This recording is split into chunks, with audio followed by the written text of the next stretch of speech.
Good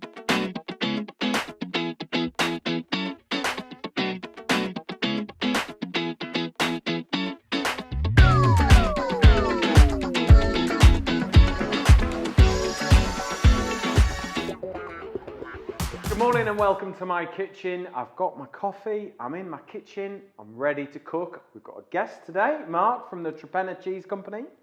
How are you? I'm very well. I'm excited for this. Excited, ready. Well, I'm excited. I've got a kitchen full of cheese, which is only a good thing. So, amazing cheeses. Now, you've been in before. Your good wife was with me and we made, what did we make? We made cheese, we made like the cheese pie, didn't we? And then we made mac and cheese. So we're going to flip it around. The boss has gone for a rest. You're in. Feel like the mastermind music should come on. What's your chosen subject? Cheese. Cheese. But now, the last time we met, you told me you eat a lot of toasties in your line of work. Well, there's right? always offcuts, and Toastie is a great way of using that excess cheese. So, with that in mind, I thought we'd up the ante and try and make the best cheese toastie. And I've gone big. I'll warn you now, it's a big one. Not necessarily in size, but there's a lot going on. And then we're going to make the most delicious, soft, fluffy potato gnocchi. We're going to serve it with butter, garlic, roasted walnuts. And then we're going to cut your beautiful Brie into little cubes and just let the warmth melt over that lovely gnocchi. It is going to be a good episode. Right, Toastie. Excited. So I have baked you a lovely fresh loaf of brioche bread. So it's enriched with butter, eggs. I've baked it inside the crusty bake loaf tin. Now, what you'll notice about this is full of holes. That means the air gets around it. And as a consequence, you get a lovely bake all the way around, okay? So I feel like it would be rude not to just taste the brioche to begin with. So we'll go up with layers. Okay, so we've got lovely rich dough. It's going to be perfect. Now, you make butter, don't you? We do, yeah. Just by chance. And I know how much butter's gone into this brioche, but I still think it might need a little bit more on it. Crap. So, lovely room temperature butter. Have a little taste. See, I even put a touch of vanilla in this brioche as well, just My word. for an extra treat. There you go. It's like a pudding. There you go. Have a little taste. Emily? Hang on, I'll scrape the butter back off for Emily. It's all right, it's good butter this. I'll take it. Here you go, have a taste, see what you think. Oh. Nice? Oh, you can taste that vanilla, can't you? Brilliant. That'll do, won't it? That will do. Right, so let's start with our bread for our toastie, okay? So, we're going to cut 4 slices, and we're going to make 2 toasties. There we go. Now, good toasties are always buttered on the outside. You don't butter the inside. So do you have a machine that makes this butter for you? Because obviously... It's handmade butter. Right. Made in the traditional way. We do have a churn, which churns it for us. Jen's often there with the paddles, shaping it. You can see the shape. Yeah, you can, yeah. I mean, it's amazing. Something as simple... I found that a really satisfying process to watch. Yeah. The paddle. I always, the first time I learned how to make butter was I got an empty pop can bottle. I poured some cream in, put the lid on, and just shook it. And to this day, it still amazes me that you could be just shaking this liquid, and then something happens. It turns and it splits in a second. Yeah. And it's like, oh, I've made butter. And there's something so like primal, or I don't know what it is. It's like it's such an everyday staple, but it's something quite amazing to make. And I don't know. I just think it's lovely, amazing. It's a simple process, but it's difficult to get just right. Right. Okay. And what is a lot of trial and error? What? Yeah. Well, you've got to eat a lot of it. But it's the washing of the buttermilk out and making to get sure it all out, it's isn't nice it? and clean. And Yeah, because it doesn't last long, does it? If you don't get rid of all that buttermilk. Right. So I have buttered the outside of my bread. Now, to make a good, I've made lots of good, in my opinion, lots of good toasties over the years. And this is kind of where it's sat at its best, I'd like to think. So we're going to start with egg yolks. To take this from just cheese on toast, we're going to make this, we're going to up it. So we're going to use egg yolks to almost create a sauce and a richness to it, okay? So we start with eggs. So who does the cooking in your house? Well, I like to say we share it, but to be fair, I don't make much that is edible. Okay, are you not a... You make a good pasta bake. Oh, the pasta bake, yeah. Cheese pasta bake? There's lots of cheese in it. Sour cream. How did you guess? Couple of tablespoons of sour cream. All right, not normal cream, because I think sour cream, just that edge of it works really well. Now, if you can't get sour cream, put normal cream in and just put a tiny little bit of lemon juice into it or a touch of vinegar and it'll just help sour it up. Right, Dijon mustard. Nice. Not much, because we don't want it to become a cheese and mustard toastie, but the flavour of the mustard just kind of adds to it. It's part of the overall flavour rather than a primary flavour. And what will happen is, by using egg yolks, when that hits the temperature, so when you hit 75 degrees, eggs set. And that's when it'll kind of, as that whole sauce will have bound round your cheese, and then when it hits 75, it'll just kind of hang on to it, and it then becomes like a creamy toastie rather than just toast. Okay? So we got that in. Let's put that to one side. And then I'm going to use a blend of your cheeses. Now, we're going to go with the red first, because it's got a sort of almost slightly bitter sour note to it, hasn't it, this one? And this one's named after Binzi, isn't it? Binzi, the Wainwright that's just behind the farm. Yeah. Binzi Red. I feel like I need to go up there and wave at you now I know you're there. My wife takes the kids up there on their sort of annual, right, you live in the Lake District, you're going up a mountain. We've never been up a mountain before. It's like, you live in the Lake District, come on. Yeah, so cheese in. And then number 2, my personal favourite, this one. Have you ever done anything like really like out there with your cheeses just to see what happens? Yeah, we've dug it in the ground and left it for a year or anything. No, the cheese doesn't last long enough. It's usually eaten. We've rind washed some of the soft cheese in various different forms of alcohol. Okay, which gives it a real pungent smell. Right. We're just trying to get that through the EHO at the moment. Right. Yeah. And any new cheeses coming that might see the light of day? Well, we do make a blue cheese. We've had to I was wondering when you might get to that point. Oh, thank you very much. Yeah, we've had to pause because we've got a small cheese making room at the moment, and what we were finding was everything was going blue. Because of the cultures in the air, and the molds that were in the air. So once we've expanded the room a bit, the blue cheese will come back. Okay, and what mountain are you going to name that one after? Probably Skidder. All right. So we're going to grate this cheese as well. Now I always think cheese toast, like you were saying, offcuts. Absolutely, this recipe is perfect for it.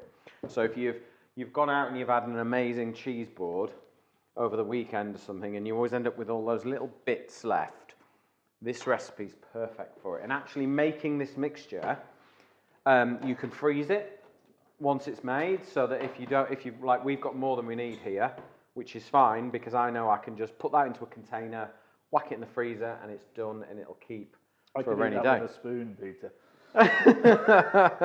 There's raw egg yolks in. I'm not sure you'd want to. Right, chives from the garden. So you could use spring onion, but chives have got a nice sort of mild, savoury flavour, I think, to them, and I think they work really well. And they're one of those herbs that just grows all the time, and you don't have to do anything to them, which is quite nice. It's a bit like our rosemary in the garden. You just leave it, use it and abuse it all summer long, and it comes back again next year. It's great. So in with our chives. So if you fancy getting hold of the recipe, make sure you scan the QR code along the bottom. It will take you to masterclass.co. They are our sponsors, I use all their equipment in my kitchen. I test it out. I create recipes. I make sure every piece of kit can do what we say it's going to do. So this is vertical stacking, non-stick, super non-stick. It does exactly what it says on the tin. And that's all part of Masterclass. So find out a little bit more. Go to the website, get our recipes, and check out the equipment because it is really good and it is well used here. So now you can see everything's bound together now, yeah? Yep. So we've got the richness from the egg yolks, the mustard, the sour cream. You've got your two amazing cheeses, organic as well, aren't Organic they? Yeah. and 100% pasture fed. Nice. A little bit of coffee. Keeps the chef happy. Right. So, Emily, shall I make them and then stop? Make 4, then stop. Okay, cool. Right, I shall finish making them then. Right. Now we've got our cheese mixture ready. So take your buttered brioche, okay? Turn it upside down. So butter side down at the moment. Who knew a cheese toastie could be so complicated? It's not really, but when I sit and I write the recipes, I sort of have to go through it in my head. Does that even make sense? In my head it does, because I've made it. But sometimes the words don't make sense. Luckily, Emily rereads them and puts me right, but most of the time. Sometimes it's the blind leading the blind, I must be honest, but generally we're all right. Okay. Two dyslexics doesn't make good. Yeah. One and one doesn't always make two. Right, so we've got our cheese. That's going in the freezer for another day, okay? Also, actually, that mixture, smoked haddock.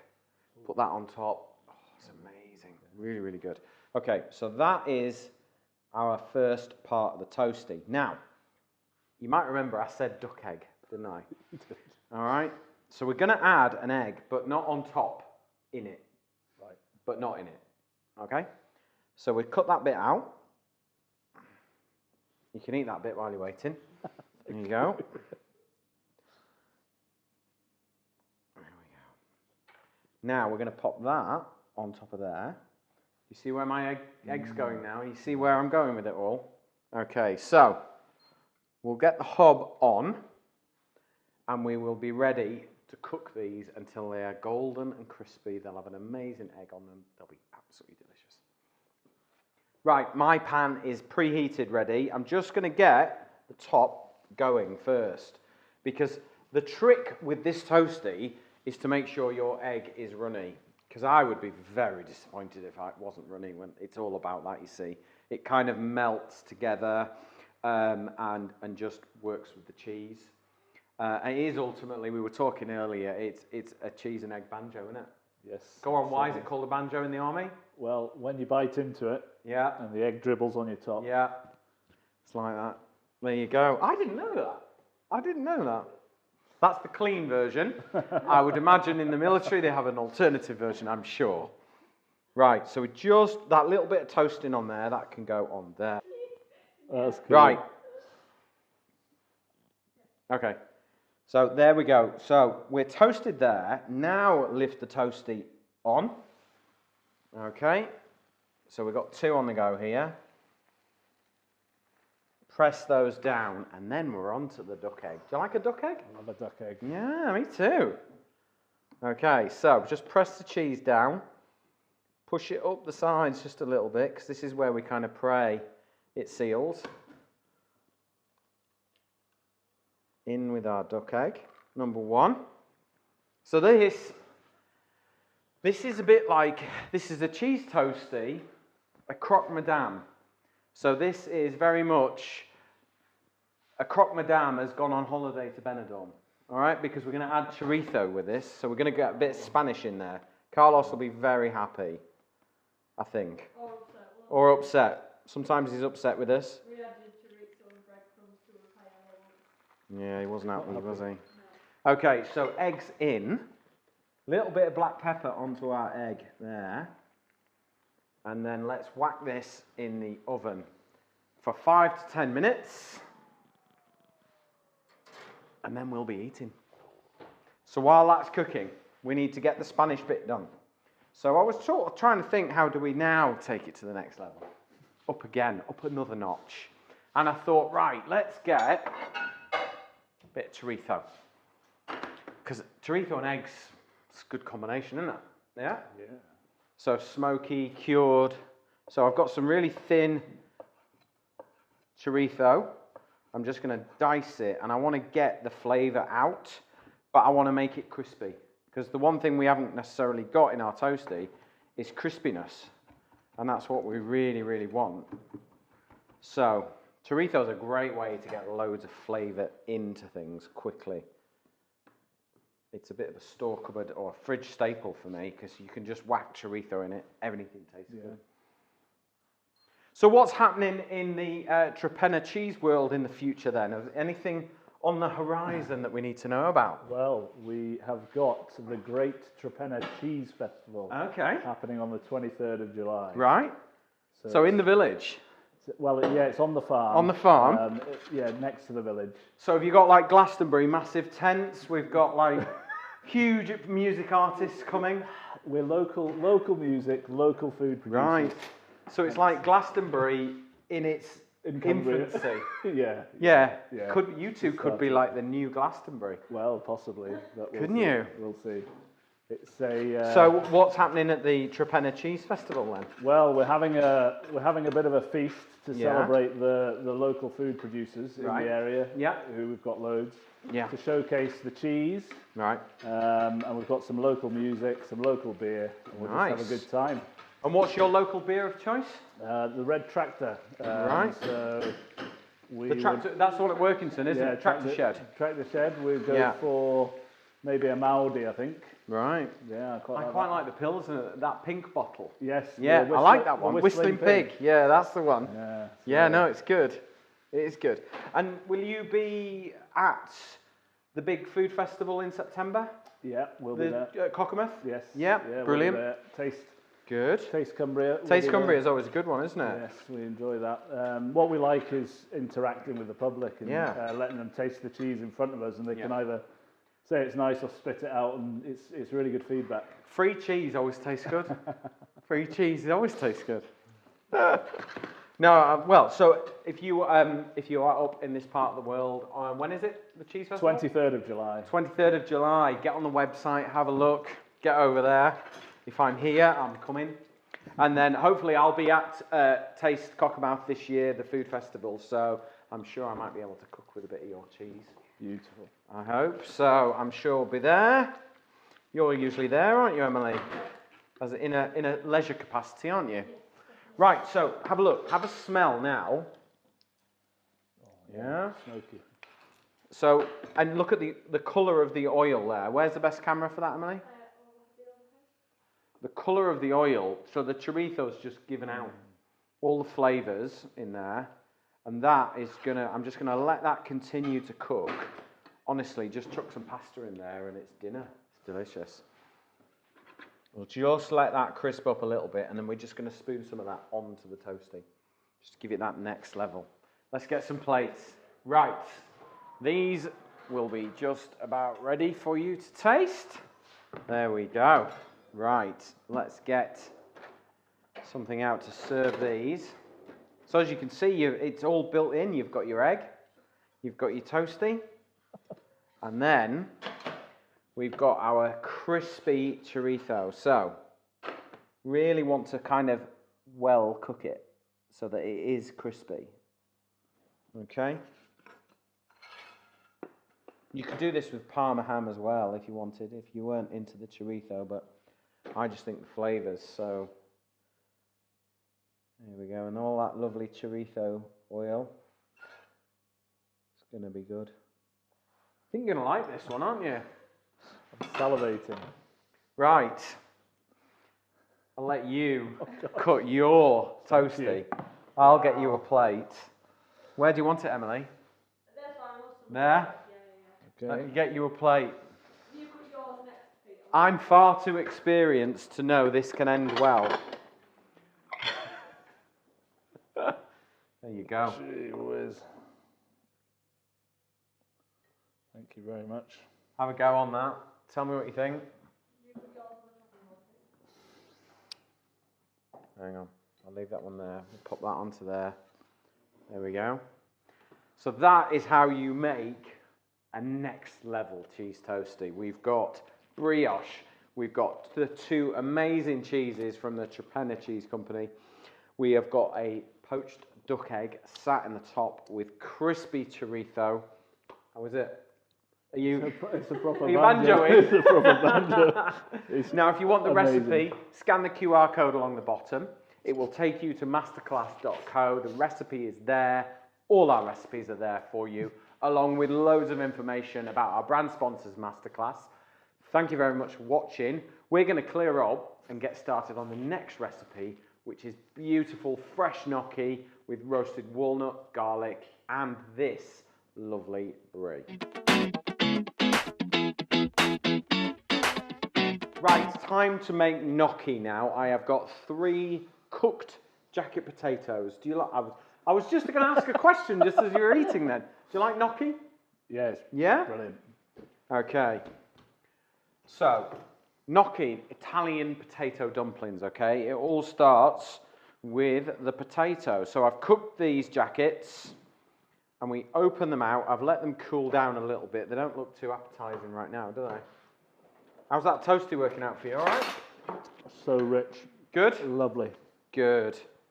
Good. Right, so scoop your potatoes out. Now, if you've got mashed potato left over from the night before, perfect. Great opportunity to make gnocchi. So I thought this would be a great recipe to share with you because ultimately you learn how to make really good fresh gnocchi. And it's great to be able to serve your amazing cheese with it. The brie, because it's not necessarily to cook with, is it? Your cheeses are for just eating, in my opinion. And certainly your brie is super. It does tend to pour out, doesn't it? Yeah. Which is a good thing, I think. Well, it doesn't have any stabilizer in it. It's No. completely natural. So. Right. So mashed potato, get your hands in and just mash it up.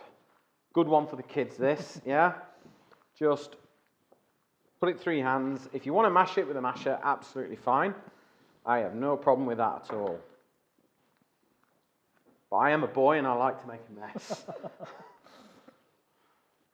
Okay, so mash done.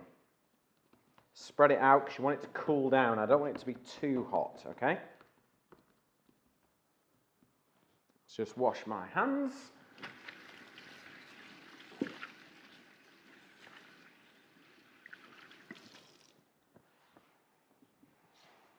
Okay.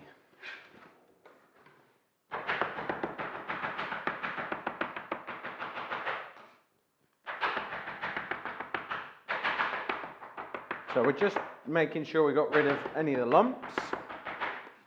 Now I was always taught when to make gnocchi is like the least amount of flour you can use, the better. Okay, so I've got 4 egg yolks here. So the mashed potato, it doesn't want to be like steaming hot, but it doesn't want to be like stone cold either, okay? So just so you can handle it really. So 4 egg yolks, and this is what helps the gnocchi set, is putting the egg yolks in, okay? I always remember the first time I had proper gnocchi was in Capri, you know the island just off Naples? It was amazing. It was such good gnocchi. I don't think I've made gnocchi as good, I'm sorry to say. You know when you have something and it's all perfect? It doesn't necessarily have to be like the poshest place in the world to eat, but it was just right. It was the most incredible tomato sauce, super light little potato gnocchi. Sun was out, beer was cold. It was a good day. It was Something a good to day. aim for. Yes, yeah. Right, Parmesan cheese gives it its sort of edge. We're going to have a Cumbrian version of Parmesan one day, you two? Yeah, well, it's the aging process for Parmesan. Is it? It's getting the moisture out of the cheese. How long would that sit in a cave for then? That's probably 2 years. Right, okay. That's probably 2 years. Commercially, maybe not the best cheese to be making. for 2 years anyway. Yeah, sure. It's a but long yeah, time to wait, isn't it, to sell your product? Your milk's locked up for a long time with Parmesan. Well, I think I'd read somewhere that some people buy cheese instead of put money in the bank, don't they, in Italy? Well, yeah. Because they value Parmesan so much. Right, a little bit of double O pasta flour, but only a little, okay? You don't want loads. And then I've got a little bit of salt. And that's pretty much gnocchi, okay? So, bread flour. It's about having a high gluten content flour. And double O pasta flour is a nice high protein content, so just go for bread flour, which is readily available and easy to get hold of. And it's a bit messy, this, but it'll be worth it. Looks a bit like the toastie we've just eaten at this stage. You enjoyed that toastie, didn't you? I polished it off. Yeah, you managed. Then a little bit more flour around the edges. Okay. I think when you first make gnocchi, you're always tempted to put more flour because you feel like it's still a bit too much like mashed potato, but it will come good. And it's about the lightest of touch. If you work it too much, it becomes a bit like supermarket gnocchi, if I'm honest, like little bullets of starch, I always think they look like. And they're always kind of overcooked. The great thing about gnocchi is it will tell you when it's cooked. It will float to the top. The second the first one floats to the top, you're done. Whip them out of that pan really quick. Okay? So that, for me, is done. Okay? So if I pass you that, that's what it should feel like. Okay? And being able to feel what something should feel like rather than a precise measurement, because all the potatoes are different sizes, eggs are different sizes. You're holding it like a small child. Too much pressure, was it? I'm intrigued. Too much pressure. Right. So I'm going to cut this in half and then in half again. So now we've got quarters. And then all we do is roll it like that. Can we see that all right, Emily? Yeah? So barely any pressure, okay? That's it. And then roll the next one. Gnocchi is very much cook it, eat it, enjoy it, make it another day. You can't save this stuff, really. It's just... Oh, that's a shame. You're just going to have to eat it. You don't get gnocchi in restaurants very often because it's quite hard to do fresh. Like you can't go much past this stage. Some people put it in piping bags and to order you squeeze it in and cut it with scissors. But it's not an easy dish to do fresh in restaurants. Right, there we are.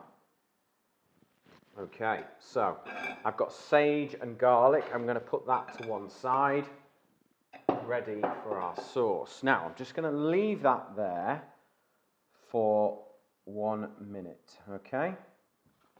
Get ready. It all gets a little bit close to the wire now. Timing is imperative.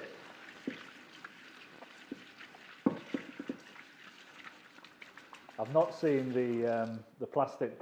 The scrapers. The scrapers. I mean, generally bread bakers use them to scoop dough up and things like that, and sometimes they're just the best thing for the job, really.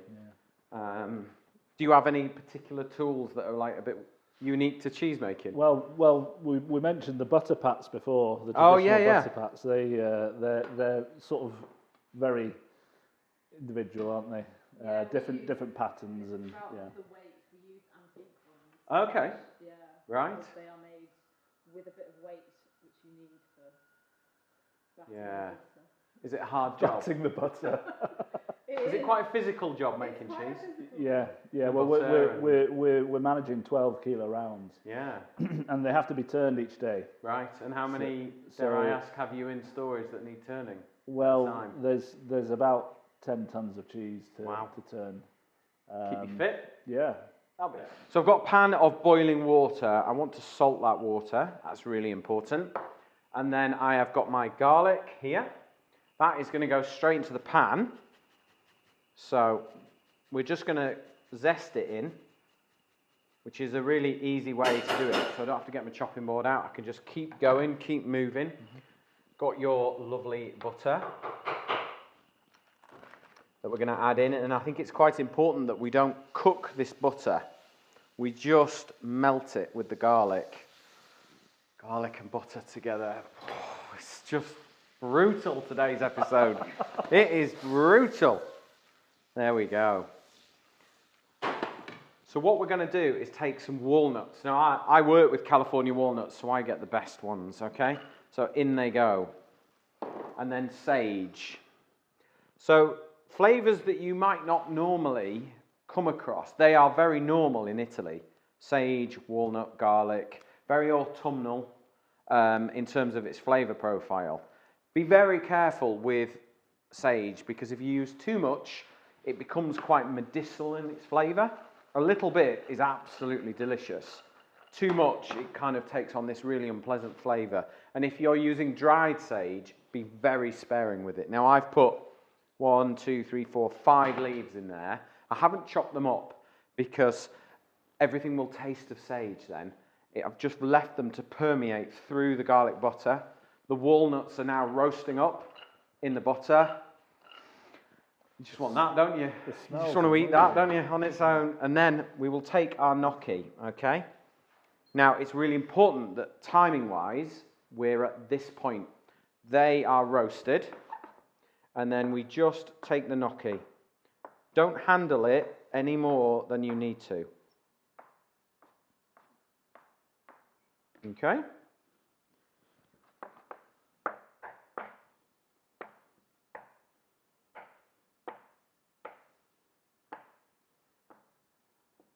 And then all I'm going to do is take a little bit of polenta and dust it. Polenta is just dried corn and ground, so there's no gluten in it, but it just gives you a little bit of an edge, gives the gnocchi something to hang on to. A little bit of almost like an abrasive. And all you do is you just pick it up and roll it on top. It's a bit like your butter. You just use your hand. I actually have some little paddles, are probably smaller versions of what you use for rolling gnocchi, so that you get sort of a ribbed effect on it. But sometimes people just use the back of a fork. Yes. But I just do it like this. And you just end up with these lovely little light, fluffy dumplings. We've done gnocchi before, haven't we? Yeah. I think we did it right in lockdown. And we ate it afterwards, didn't we? Yeah. It was when we were a bit green in those days. Yeah. Not really quite sure what we were doing. Just press the red button, somebody will watch. Here we are. So they're ready to go. Now,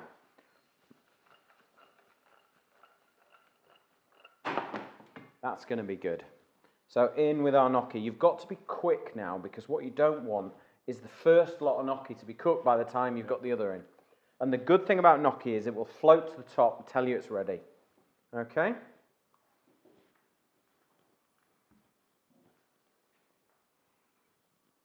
I'll leave those two for now.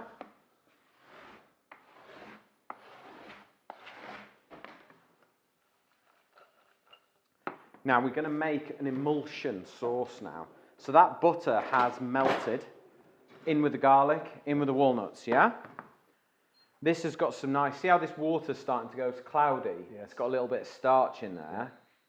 If we add that to that, we're now beginning to make an emulsion. Okay. So we mix that together, the salt, the starch, and everything, and that's our sauce, okay? So we can turn the heat down on that bit now. I'm just going to grab a spoon with holes in,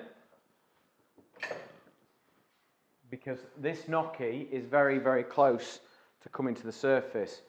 If you see, can you see in here, Emily? Yeah. You see how it's just like that one is almost at the surface now? Yeah. They're just starting to come up. And it's very much that, like the fine line. You need to keep your eye on it, otherwise you're going to end up with mashed potato soup. And that's not good. It must be to do with the egg yolk. As it gets to temperature, it then thickens, it coagulates. posh word, isn't it? I have a piece of advice. I never use words I can't spell. And I'm not sure I can spell coagulate. So lift the gnocchi out. This, I'm using one of these silicone tools from Masterclass. So it's a big, wide, it's very shallow. It's perfect for this job. So very carefully lift them out. I've turned all the heat off everything now. We've got enough residual heat for what we want this to do. Okay? And then without getting a spoon in, just toss it. Okay? You'll be wondering where your cheese is, aren't you? I don't care. No, you just want to eat, don't you? Okay, a little bit of black pepper, no salt because we've got salted boiling water. But do you see how creamy that sauce is? Yeah. There's no cream in there. It's just your butter and a little bit of starch water from the pasta. Now, let's get your cheese, okay? I think Brie, walnut, it's going to go together, isn't it? Gnocchi, garlic. Here we go. Ooh, look at that. Wow. You wanted to look at this cheese, didn't you? Because you weren't sure. So are you happy with it, boss? Very happy. Yeah? So it's lovely and creamy. Look at that. It's perfect for what I want. Nothing bad could come out of it. Yeah. So I'm going to carefully... Ooh. There we go. Carefully cut this. I'm not going to overdo this because it will... Live TV. Yeah. And then... Now you see it. Now we're talking, aren't we? Look how creamy that's gone now. You're thinking, how quick can you get to that, can't you, before me? I'm thinking I don't want to burn my mouth. Man's hungry. So we'll take a plate. We'll get a few forks, I think. Okay. So I haven't actually used a spoon on this at all. All I've done is shake the pan because I don't want to go in, I don't want to break the gnocchi up, I don't want to beat everything up. I just want it to have amalgamated all those beautiful flavours, textures, everything's in there, ready to go. Now, if you want the recipe, scan the QR code along the bottom or go to masterclass.co. It will take you to the website where my sponsors have all the recipes from all 74 shows.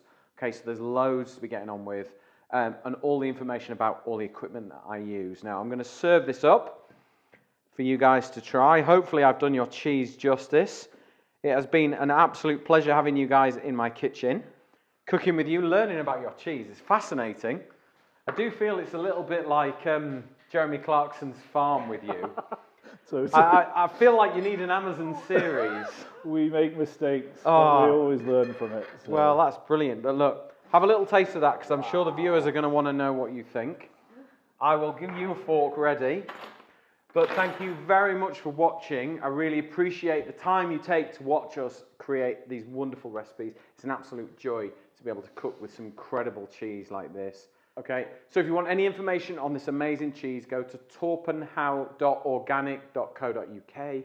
You will find it all there. You can even order it online, have it delivered, try it, cook the recipes. Thank you very much for watching. How was it? Amazing. Good.